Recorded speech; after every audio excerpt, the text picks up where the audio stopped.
देखो बच्चों, हमने इसमें जो है कन्फॉर्मल मैपिंग के अंदर हम आ गए थे। कन्फॉर्मल मैपिंग के चैप्टर के अंदर लास्ट में हमने कल टॉपिक क्या किया था? थ्योरम की थी जो है, ठीक। उसमें दिखाया था कि अगर कोई बाइलिनियर ट्रांसफॉर्मेशन होता है और बाइलिनियर ट्रांसफॉर्मेशन के अंदर अगर जेड प्लेन के अंदर 4 पॉइंट लें, उनकी क्रॉस रेशो निकालें और जहां पर वे पॉइंट बाइलिनियर के द्वारा मैप होंगे उनकी फिर क्रॉस रेशो निकालें, तो वो हमेशा सेम आती है। ये हमने कल बात की थी। उसकी फिर एक एप्लीकेशन कराई थी हमने कल, जो है एक क्वेश्चन करके दिखाया था कि 3 पॉइंट दिए गए थे हमें जेड प्लेन के अंदर और ये बताया गया था कि भाई इनकी मैपिंग बाइलिनियर के द्वारा डब्ल्यू प्लेन में इन पर बनती है। तो बताइए वो मैपिंग क्या होगी। जैसा कि मैं उस क्वेश्चन को फिर दोबारा से दिखा देता हूं एक बार, जो हमने कल क्वेश्चन किया था। वो ये था कि भी देखिए हमारे, एक मिनट पेन चेंज कर दूंगा मैं।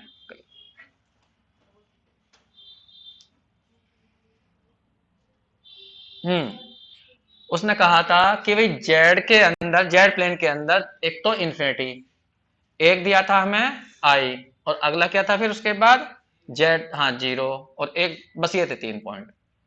और डब्ल्यू प्लेन में क्या बताया था कि ये वाला मैप होना चाहिए किस पर? जीरो पर। ये वाला मैप होना चाहिए आई पर है, और ये वाला मैप होना चाहिए इन्फिनिटी पर। तो हमसे पूछा गया था ऐसी कोई बाइलिनियर ट्रांसफॉर्मेशन निकाल कर दिखाइए कि जो इन पॉइंटों को इन पॉइंटों पर मैप कर दे। तो वो मैपिंग हमने कहा, मान लो डब्ल्यू बराबर क्या है? T Z. हमने इसके लिए कहा था भी एक काम करना, पहले तो 2 मेथड बताए थे मैंने, लेकिन 2 से मेथड हम रुक गए थे जाकर, तो वो मेथड बता रहा हूं 2 से वाला। हम थोड़ा दिमाग लगाएंगे हल्का सा। जैसे हमने कहा भी मान लो मैपिंग हमारी ये है बाइलिनियर, ए जेड प्लस के बी अपॉन सी जेड प्लस डी, और इसमें ध्यान रखना A D minus B C की वैल्यू 0 नहीं होनी चाहिए। तो ये हमें फंक्शन ढूंढनी है कि भाई ये ए और बी और सी डी की वैल्यू क्या ली जाए जिससे कि हम जेड की जगह इन्फिनिटी भरें तो 0 आ जाए, आई भरें तो आई आ जाए, और 0 भरें तो फिर इन्फिनिटी जाए। तो यहां थोड़ा दिमाग लगाना। अगर मैं इसमें जेड की जगह इन्फिनिटी भरूं इसके अंदर, तो टी जेड की वैल्यू कह दीजिए या डब्ल्यू की वैल्यू कह दीजिए, वो 0 आनी चाहिए। तो तुम बताओ सोचकर इसमें ए बी सी डी की वैल्यू क्या लेनी चाहिए जिससे कि वहां पर वो 0 बन जाए। मतलब जहां पर जेड की जगह मैं इन्फिनिटी भरूंगा डायरेक्ट, अगर मैं इसमें जेड की जगह यहां इन्फिनिटी भरूंगा, यहां इन्फिनिटी, तो इन्फिनिटी पर इन्फिनिटी बनेगा। लेकिन मुझे बनाना है 0, तो ये बताइए क्या होना चाहिए? जेड इन्फिनिटी नीचे बनना चाहिए या ऊपर बनना चाहिए?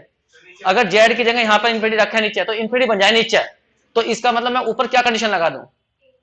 ए की वैल्यू 0 लगा दूं। अगर हम ए की वैल्यू 0 ले लेंगे तो इसके अंदर तुम जेड की वैल्यू इन्फिनिटी भरोगे तो डब्ल्यू की वैल्यू 100% 0 आएगी। तो एक कैलकुलेट हो गया हमारा कि ए की वैल्यू तुम्हें क्या लेनी चाहिए? 0 लेके चलनी चाहिए। नहीं समझे तुम?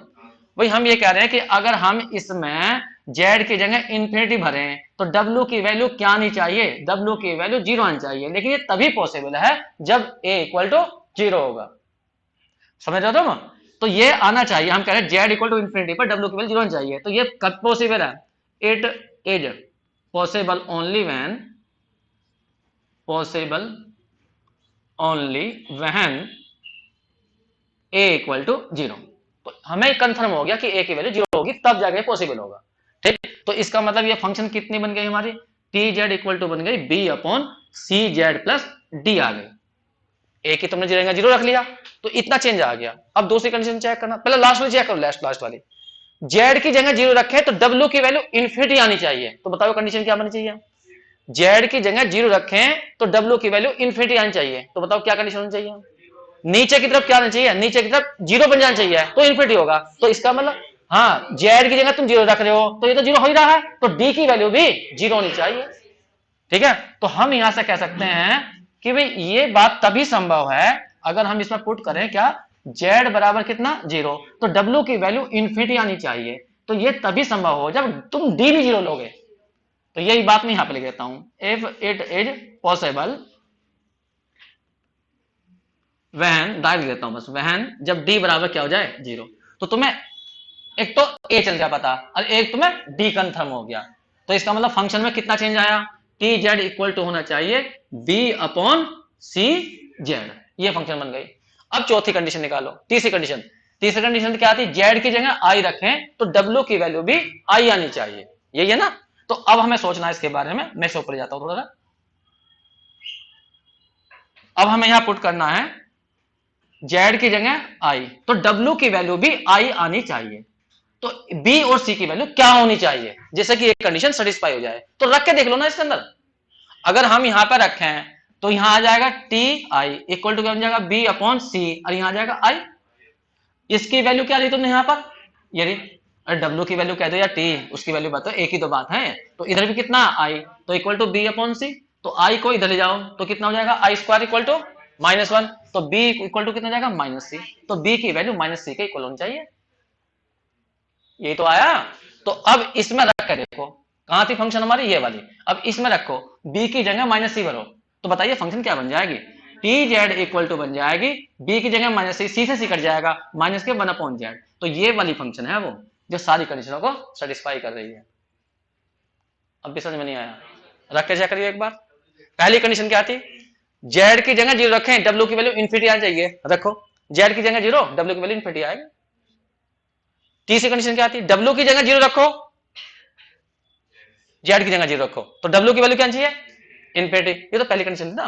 दूसरी कंडीशन क्या थी, लास्ट वाली, जेड की जगह 0 रखो, आई की जगह आई, हाँ आई की आई रख लो, जेड की जगह यहाँ आई रखा, तो फंक्शन की वैल्यू कितनी बैठी है, माइनस के 1/i, आई की ऊपर नीचे गुणा करो तो आई आएगा।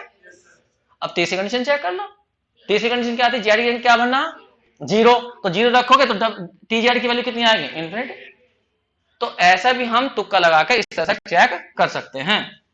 वरना मैंने तुम्हें बताया था तुम्हारे लिए तो ऑब्जेक्टिव का पेपर है, तो उसमें तो ऐसा कुछ करना ही नहीं है ना, पहला मेथड लगाना दूसरा मेथड लगाना, उसने कुछ आंसर दिए गए होंगे।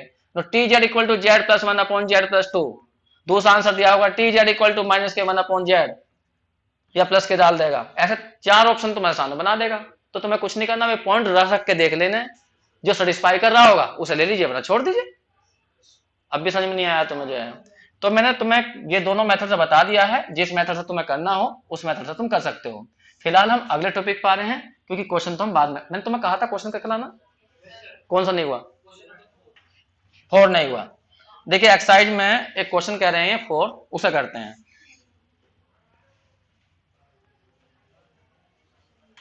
एक बार मैं देख लेता हूं क्वेश्चन 4 क्या है।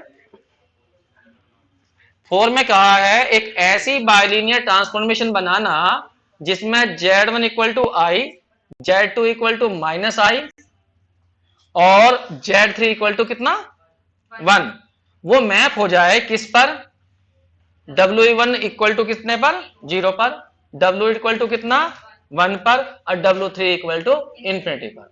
फिर सुन लीजिए, क्वेश्चन है कि बाइलिनियर ट्रांसफॉर्मेशन निकालनी है तुम्हें ऐसी जो i को मैप कर दे 0 पर, -i को मैप कर दे 1 पर, और 1 को मैप कर दे इन्फिनिटी पर। तो हमने कहा था 2 तरीके बताए हमने, पहला तरीका लगाते हैं हम, सुनो ध्यान से। मैंने कहा था एक काम करो, इसमें z1 लिख लो, z2 और z3, इसमें लिख लो w1 w2 w3। तो वो क्या कह रहा है, ऐसी फंक्शन बनानी जो z1 w1 से, z2 w2 से, z3 w2 से कनेक्ट हो जाए। ठीक, तो मैंने कहा था हम जो फंक्शन बनाते हैं वो z और w में बनाएंगे। तो सपोज करो इन सारे एलिमेंट को बोलते हैं हम z, इन्हें दिखाते हैं w से, इसका मतलब z को जोड़ना है हमें किससे, w से। तो अब हमने इस सेट के अंदर 4 पॉइंट पकड़ लिए, और इस सेट के अंदर भी कितने पॉइंट पकड़ लिए, 4। तो इनकी क्रॉस रेशो 100% क्या होगी, समान होगी। तो बताओ क्रॉस रेशो बताओ जेड प्लेन वालों की, Z, z1 z2 z3 z4, नहीं z3 तो हाँ, इनकी क्रॉस रेशो निकालिए, और w, w1 w2 w3 की क्रॉस रेशो निकालिए, वो हमेशा समान होती है। कल थ्योरम भी प्रूफ की थी हमने ये, तो इसी थ्योरम का हम फायदा उठाएंगे। चलो बताओ ये क्रॉस रेशो कैसे बनेगी, अपॉन z1 माइनस, फिर ऊपर अपॉन में z3 माइनस z, बस इस साइड में बताओ, फिर w1 माइनस w2 ऊपर नीचे, बस इसके अंदर जो ये वैल्यू थी इनकी पुट कर दीजिए, तो w और z में संबंध आ जाएगा, वही हमारी बाइलिनियर होगी। बने, चलो भरना शुरू करते हैं। पहले z माइनस z1, z1 कितना था i, अपॉन में, यहां हो जाएगा आई और माइनस आई, प्लस लिख दूं, ऊपर वाले में बताओ क्या आ जाएगा। अब माइनस आई माइनस वन, और यहां आ जाएगा वन माइनस जेड, ये रहा, इक्वल टू, इधर बताओ W minus W one zero, फिर डब्लू नीचे आ जाओ, डब्लू जीरो माइनस वन, फिर ऊपर वन माइनस इन्फिनिटी। तो ये तो छोड़ देते ना, जिसमें इन्फिनिटी आ रहा है उसको तो हम लीव कर सकते हैं ना। हाँ, तो यहां पे मैंने कहा था W3 की वैल्यू कितनी है, इन्फिनिटी, तो तुम इसको लीव कर सकते हो, लेकिन माइनस लगाना तुम्हें बात, ये तो था ना। तो हमने यहाँ माइनस लगा दिया और W3 वाली टर्म छोड़ दी, एक तो ये वाली टर्म थी और एक नीचे वाली थी, छोड़ दी, बस ये तो आएगा, ये आ गया। सोल्व करना ऐसा है, यहाँ जेड माइनस आई आया, यहाँ माइनस के आई माइनस के वन, और नीचे हमारा है टू आई, और इनटू में है वन माइनस जेड। इस साइड में क्या बचा, इस साइड में बचा केवल डब्ल्यू माइनस वन प्लस के डब्ल्यू आ गया, बस यही फंक्शन आ गई।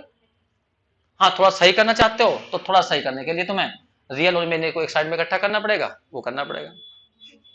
भाई डब्ल्यू की तो वैल्यू निकालनी है हमें, तो डब्ल्यू आ गया हमारा, तो डब्ल्यू इक्वल टू बैठ गया हमारा कितना, जेड माइनस आई, और नीचे आ गया वन माइनस जेड, और बाकी तुम्हारा ये है माइनस आई माइनस वन अपॉन में कितना है टू आई।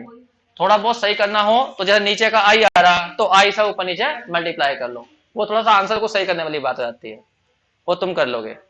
अब तुम्हें यदि विश्वास ना हो कि गलत निकली है सही निकली है तो रख के देख लो ना, बताओ जेड वन की वैल्यू कितनी थी आई, तो डब्ल्यू की वैल्यू कितनी आनी चाहिए, जीरो आनी चाहिए, ये तो था। रख के देखियो, जेड की जगह आई, जेड की जगह आई यहां रखोगे ऊपर तो जीरो हो जाएगा, तो सही तो है। तो इस तरह से तुम बड़े आराम से फंक्शन निकाल सकते हो। और कोई क्वेश्चन हो तो बोल दीजिए इस एक्सरसाइज का। नहीं मैथ्स तुम बताओ क्या रहा आंसर, वो ये तो कह रहा हूं मैं, नीचे से ऊपर नीचे आई वाई की मल्टीप्लाई करके सेट कर रखा हुआ थोड़ा सा, जैसे यहाँ पे आई की नीचे बताओ क्या आंसर आ रहा है, मैं बताऊंगा ना फिर नीचे क्या आंसर आ रहा है। नीचे आ रहा है जेड माइनस वन, और ऊपर आ रहा है वन प्लस आई।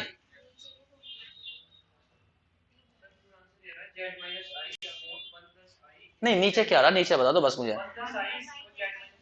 वन प्लस आई रखा उसने नीचे, तो कहां पे गलती कर दी हमने, ये नहीं आया, तो चारों पॉइंट रख के देख लो ना, उनको सेटिस्फाई करके देख लो।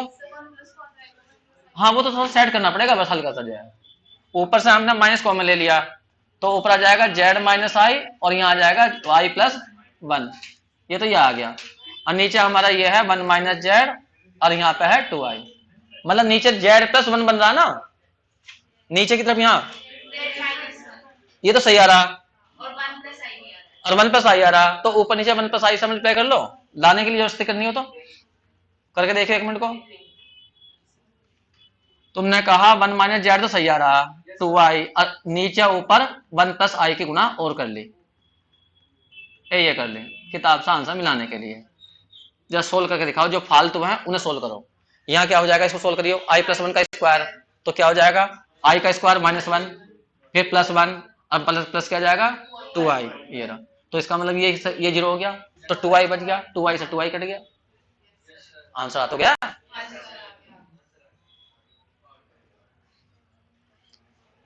अब हम करते हैं, और कोई पूछना है तो बता दीजिए। अब अगला टॉपिक हमारा क्रिटिकल पॉइंट, वैसे तो मैं डेफिनेशन लिखवा चुका लेकिन फिर बता देता हूं, ये नोट करोगे क्या, तो मैं इनकी वीडियो थोड़ी सी पोज कर दूं ना।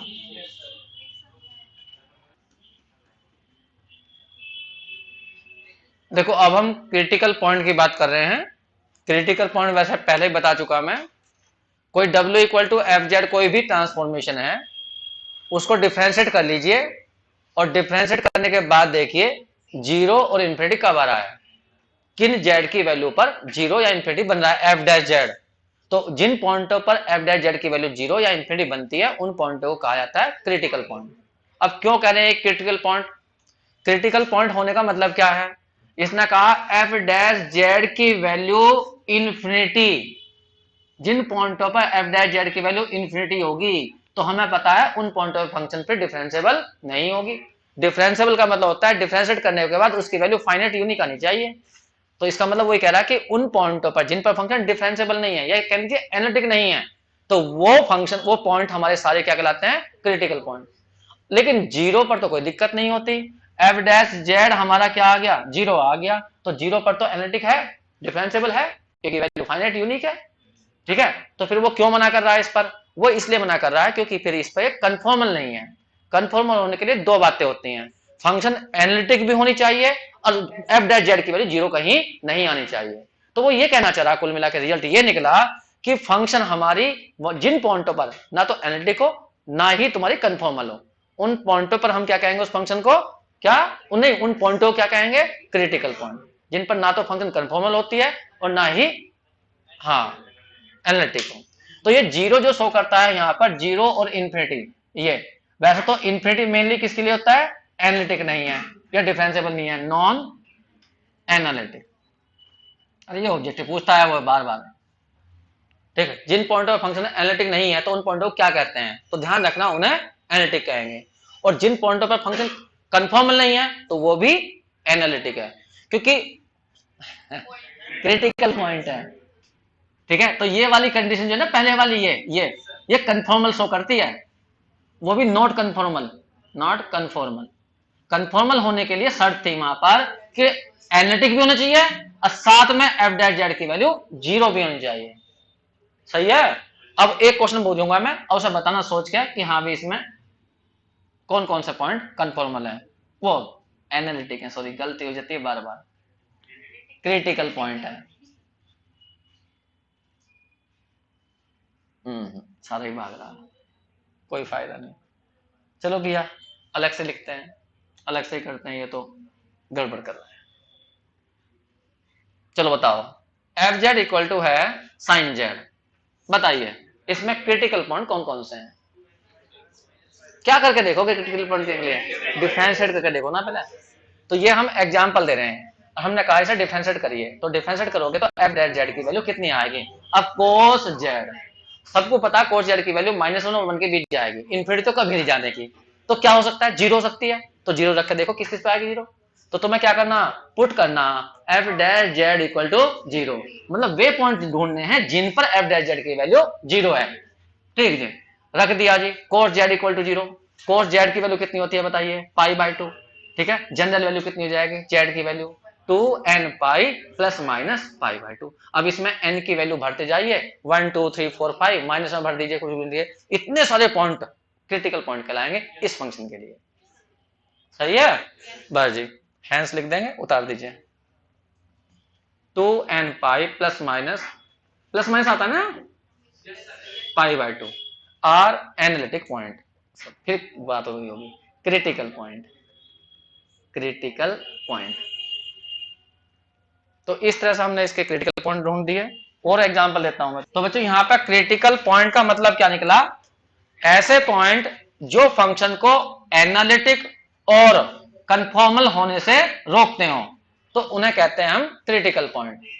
अभी हम और एग्जांपल करेंगे ऐसे ही, ध्यान सुनना, एक एग्जांपल और दे रहा हूं और तुम्हें बताना है मुझे क्रिटिकल पॉइंट क्या होंगे।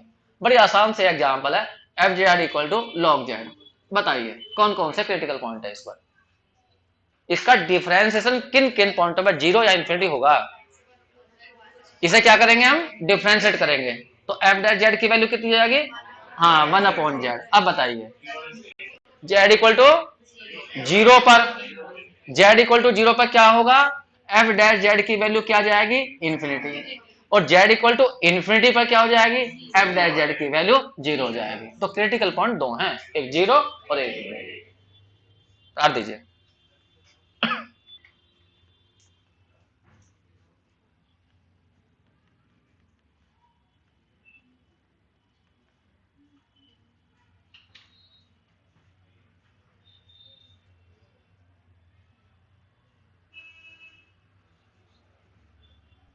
अब बात करते हैं बाइलिनियर ट्रांसफॉर्मेशन। ये डेफिनेशन तो कोई भी फंक्शन हो तब सबके लिए थी, लेकिन हम कहते हैं स्पेशली हम बाइलिनियर ट्रांसफॉर्मेशन पूछना चाहते हैं कि क्रिटिकल पॉइंट होते क्या हैं। एग्जांपल बहुत इंपॉर्टेंट है, बताना सोचकर। मैं ले रहा हूं एक बाइलिनियर ट्रांसफॉर्मेशन, सभी जानते हैं टी जेड इक्वल टू होती है ए जेड प्लस के बी अपॉन सी जेड प्लस के डी। ये बाइलिनियर ट्रांसफॉर्मेशन है जिसके अंदर a D minus B C की वैल्यू नॉट इक्वल टू 0 होती है। तुम्हें बताना है इसके क्रिटिकल पॉइंट कौन कौन से हैं। डिफरेंशिएट करो, डिफरेंशिएट करिए तो टी डैश जेड की वैल्यू क्या आ जाएगी, नीचे वाले का होल स्क्वायर, नीचे वाला ऐसा कैसा ही, ऊपर वाले का जेड के रिस्पेक्ट में कर रहे हैं ए बचेगा माइनस ऊपर वाला ऐसा कैसा ही, नीचे वाले का सी आ जाएगा। ये तो आ जाएगा, अंदर मल्टीप्लाई करो, थोड़ा सही करो इस साल का। देखिए कुछ कैंसिल हो जाएगा, ए डी ना ये जाएगा ए सी जेड और यहाँ ए सी जेड, ये वाले कट जाएंगे, क्या बचेगा ए डी माइनस के बी सी अपॉन में सी जेड प्लस के डी का स्क्वायर।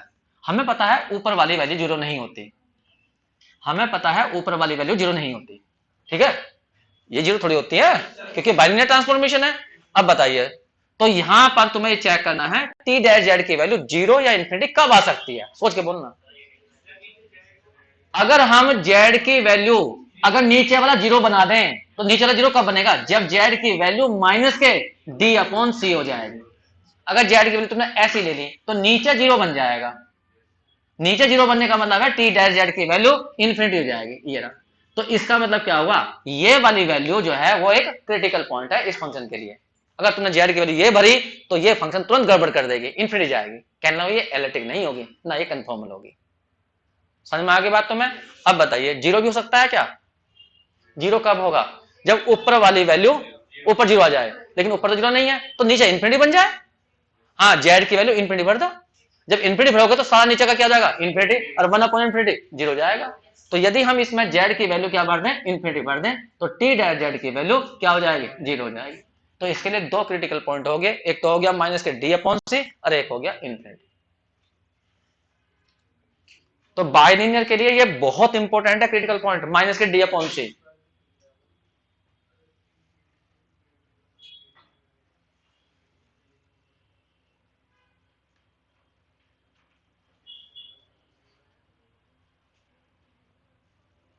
चलिए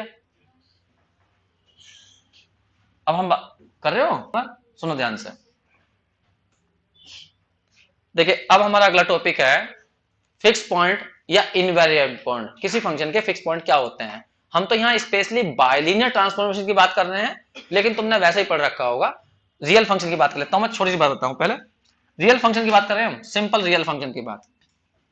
देखिए मान लीजिए एफ एक्स इक्वल टू है 1 अपॉन या छोड़िए एक्स स्क्वायर, बस यही है। इसमें एक्स की वैल्यू ऐसी क्या क्या होंगी जिन पर फंक्शन की वैल्यू वही आएगी जो तुम एक्स की वैल्यू रखोगे। बहुत बढ़िया, तुमने रखा 1 तो 1 पर फंक्शन की वैल्यू 100% बनी आनी है। और बताओ जीरो रखोगे एक्स की वैल्यू जीरो तो फंक्शन की वैल्यू 100% जीरो पर जीरो ही आएगी। और बताओ इसके अलावा, नहीं इनफिनिटी छोड़ो, वैसे और बताओ, वैसे जो पॉइंट है वो बताओ। वैसे माइनस कुछ नहीं आने का, -1 पर तो +1 हो जाएगी ना, फंक्शन चेंज हो जाएगी। तो इन पॉइंटों को जिन पर फंक्शन की वैल्यू वही बनती है उन पॉइंटों को इनवेरिएंट, इनवेरिएंट का मतलब होता है जो चेंज ना हो, ठीक है। तो ये लिखा है फिक्स पॉइंट या इनवेरिएंट पॉइंट। ये काम हम करेंगे बस कॉम्प्लेक्स में। समझ में आ गई बात। तो मैं बस उसमें भी डेफिनेशन देखो यहीं पे लिखी है, क्या लिखी है, the points way point which coincide, जो कोइंसाइड कर जाएं किसके साथ, ट्रांसफॉर्मेशन के साथ, ट्रांसफॉर्म मैपिंग के साथ, बाइलिनियर के साथ। हम बाइलिनियर की बात करें ना, under a bilinear transformation is are called fix point.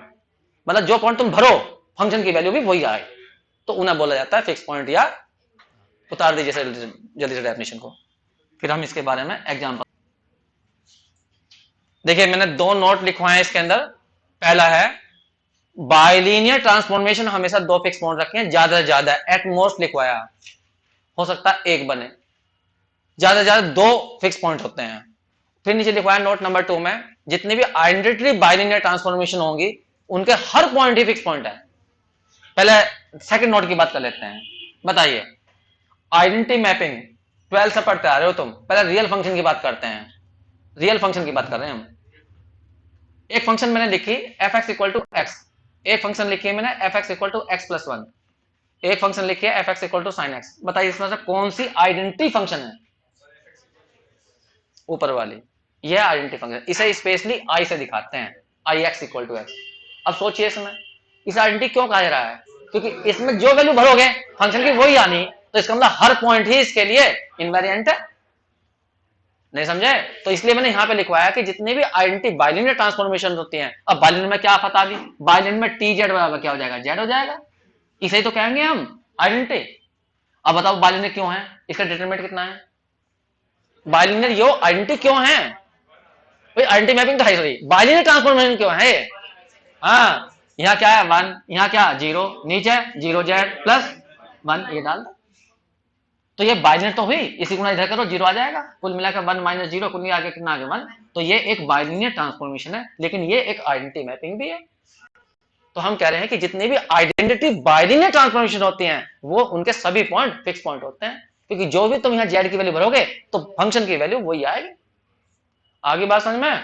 ठीक, तो अब बात करते हैं हम ऊपर वाले नोट की कि बाइलिनियर ट्रांसफॉर्मेशन के ज्यादा ज्यादा दो फिक्स पॉइंट क्यों होते हैं, वो तो मैं बताता हूं, वही इंपॉर्टेंट है क्योंकि हमारा टॉपिक ही बाइलिनियर ट्रांसफॉर्मेशन का है। ये सब हटा दिया क्योंकि हम स्पेशली कन्फॉर्मल मैपिंग के अंदर पढ़ ही रहे हैं बाइलिनियर ट्रांसफॉर्मेशन।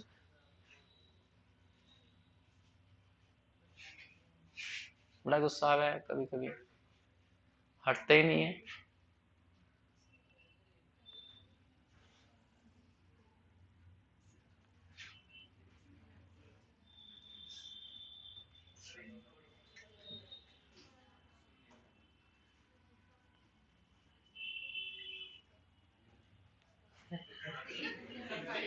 चलो ये बहुत हो गया खेल, ये नाट है, जिद्दी है बहुत ज्यादा।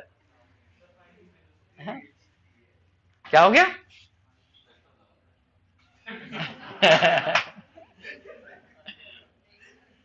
ना हट तो जाएंगे, फिर ऐसा हटेंगे, एक फिर दूसरा, अरे हो गया, लो कोई फायदा नहीं, चलो नाट रहे।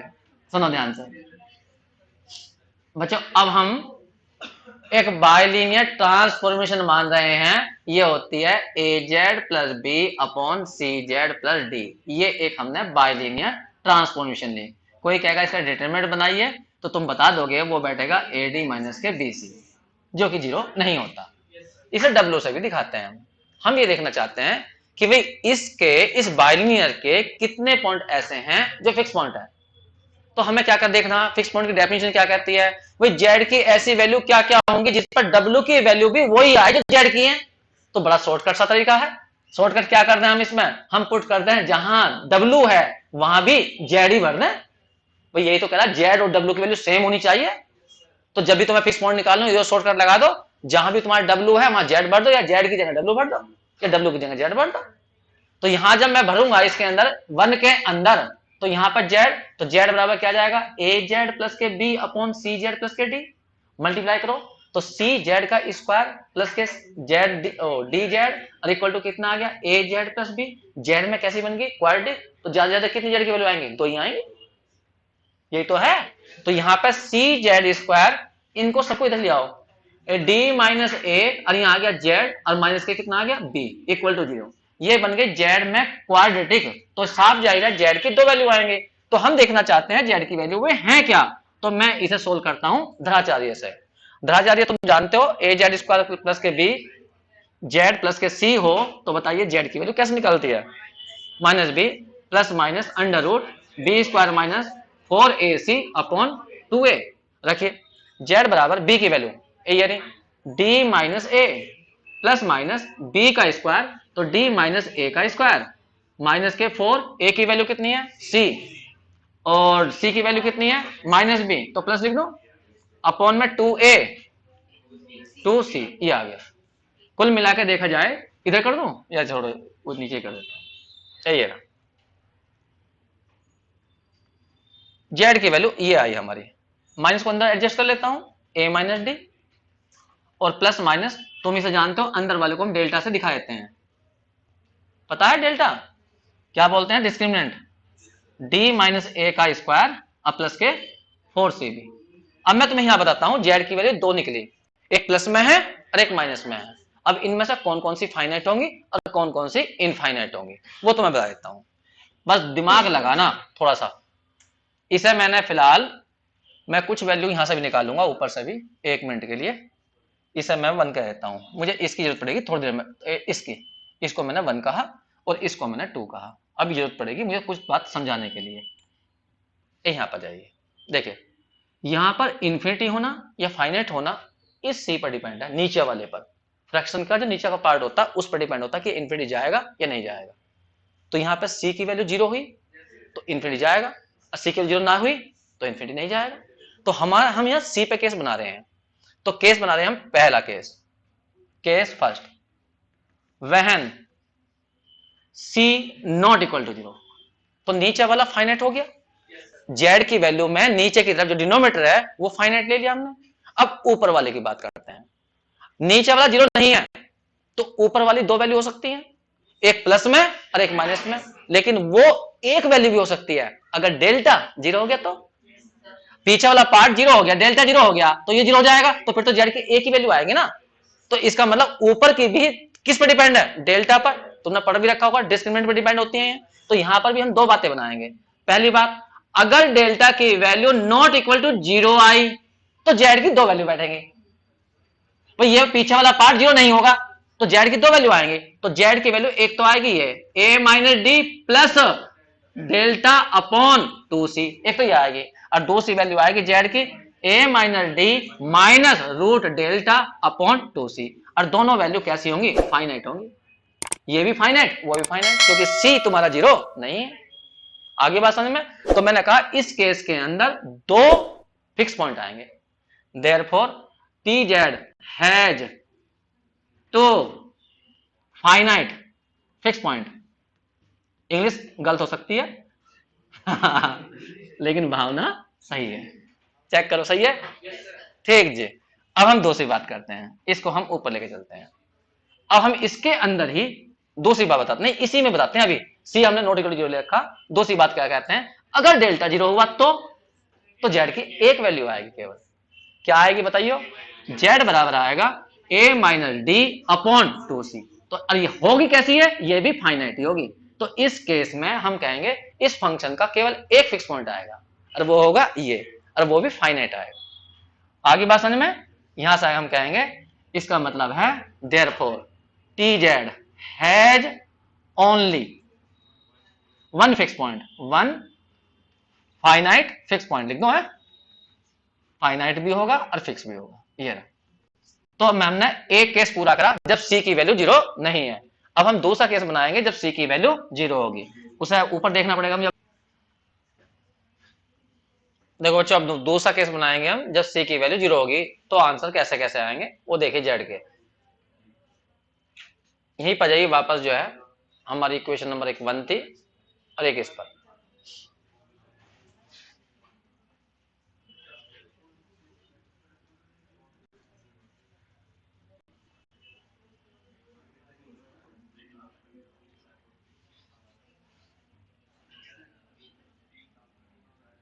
देखो बच्चों, केस सेकंड, अगली बार हमने कहा सी की वैल्यू 0 है, तो पहले पहुंचे तुम सेकंड में, दिमाग लगाना, बाई सेकंड में।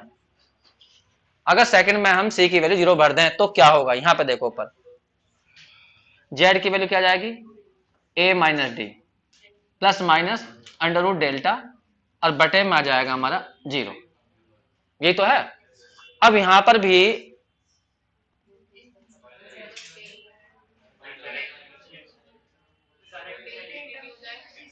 कंडीशन लगानी पड़ेगी थोड़ी सी। चलो इनफाइनाइट लिखो, क्या बन जाएगा, इनफाइनाइट। डेल्टा पे कंडीशन लगाने का कोई फायदा नहीं है, ए और डी पे कंडीशन लगा सकते थे। ए और डी भी बराबर नहीं होने चाहिए, जब भी आ जाएगा, क्योंकि यहां पर ए और डी सेम हो गए तो डेल्टा की वैल्यू फिर भी ये बैठेगी 4c भी है, 4bc जो है, और ये वाला 0 हो जाएगा। लेकिन फिर भी 4c भी आएगा, तब भी इनफाइनाइट आ जाएगा। चलिए जी छोड़िए इसको। और इसका मतलब एक पॉइंट हमारा क्या आ गया, ये 1 मिनट के लिए, 1 मिनट रुक जाने रहा, 1 मिनट रुक जाइए।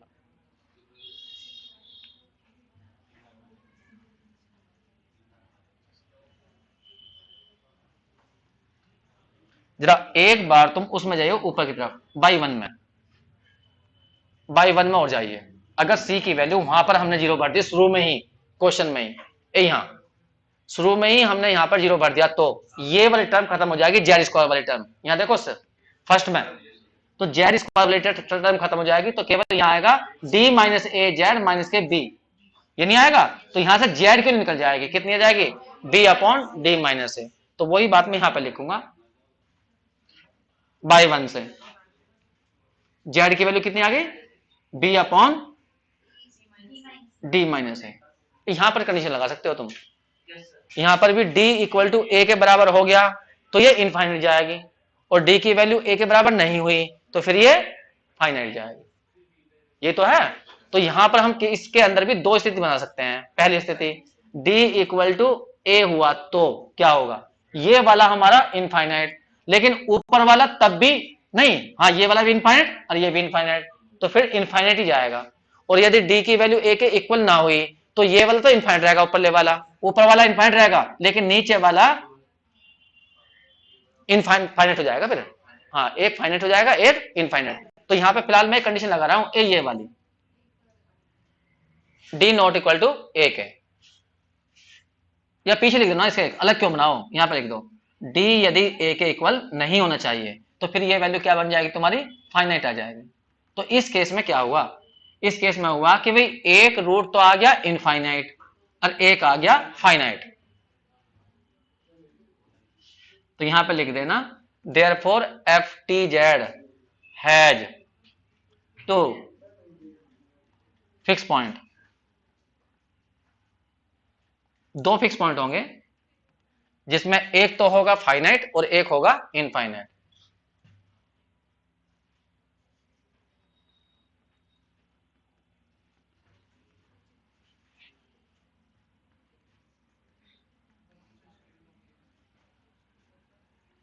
and other is infinite।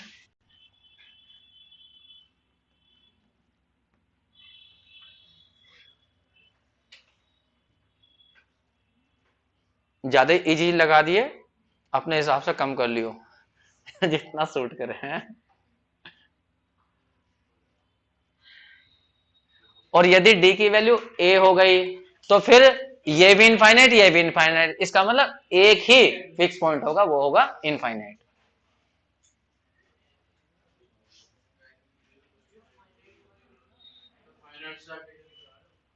ये नहीं कॉमा लगाया, कंडीशन लगाई है d की वैल्यू a नहीं होनी चाहिए, एंड अदर इज इनफाइनाइट। वो चक्कर क्या हुआ ना, बनाना तो पड़ा है n ऊपर को, लेकिन जल्दीबाजी में ये ऐसा बन जा, n है ऐसे तो है, m लिखना हो तो m ऐसे लिखा जाएगा जल्दीबाजी में, इन दो चलता है m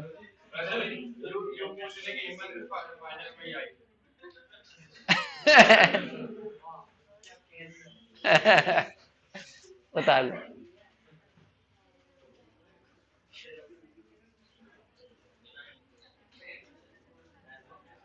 कर लिया। सुनो बच्चों, इसमें ही हम एक छोटा सा है? एक छोटी सी बात और बता सकते हैं इसके अंदर यहीं पे ही, वो भी नीचे लिख देना कि अगर इस केस में ऐसा हो गया तो, अगर a की वैल्यू d के बराबर हो गई तो, a बराबर d के हो गया तो, यहां देखना इस वाले में नंबर में थर्ड डाल देता हूं, तो बाई थर्ड में देखना, तो बाई थर्ड में z की वैल्यू फिर इनफाइनिटी बन जाएगी, और तुमने यहां ऊपर भी इनफाइनाइट निकाल लिया है, तो इस केस के अंदर एक ही फिक्स पॉइंटर वो है इनफाइनाइट।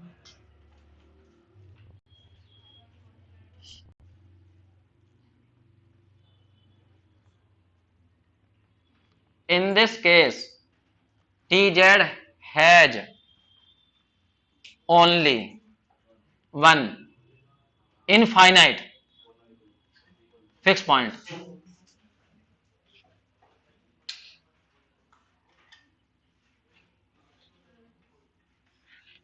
बस जी, अब मैं क्वेश्चन दूंगा और तुम्हें फिक्स पॉइंट निकाल लाने हैं, ठीक है। मैं लिखवा रहा हूं, तुम क्वेश्चन करना, एक मैं बता देता हूं फिर तुम करते रहना। जल्दी कर लिया। क्वेश्चन है ये, फिक्स पॉइंट निकालिए।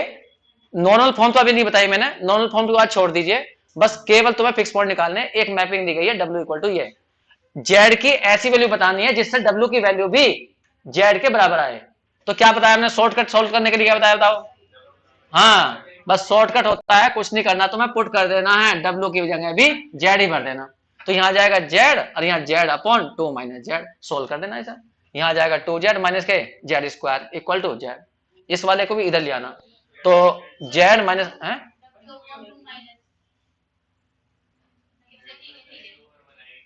और इक्वल टू कितना जाएगा 0। तो जेड कॉमन ले लो, तो 1 माइनस जेड इक्वल टू कितना आ गया 0। तो जेड की दो वैल्यू आ गई, एक 0 और एक जेड की वैल्यू 1। तो ये हमारे दोनों के दोनों क्या है, फिक्स पॉइंट है। इसका मतलब 0 भरोगे तो W की वैल्यू कितनी आएगी चेक करो, 0 भरोगे तो W की वैल्यू 0 ही आएगी। और 1 रख के तो देखो जेड की जगह 1 रख के देखो तो W की वैल्यू 1 ही आएगी। तो ये दो फिक्स पॉइंट हो गए हमारे, और दोनों फिक्स पॉइंट कैसे हैं, फाइनाइट है।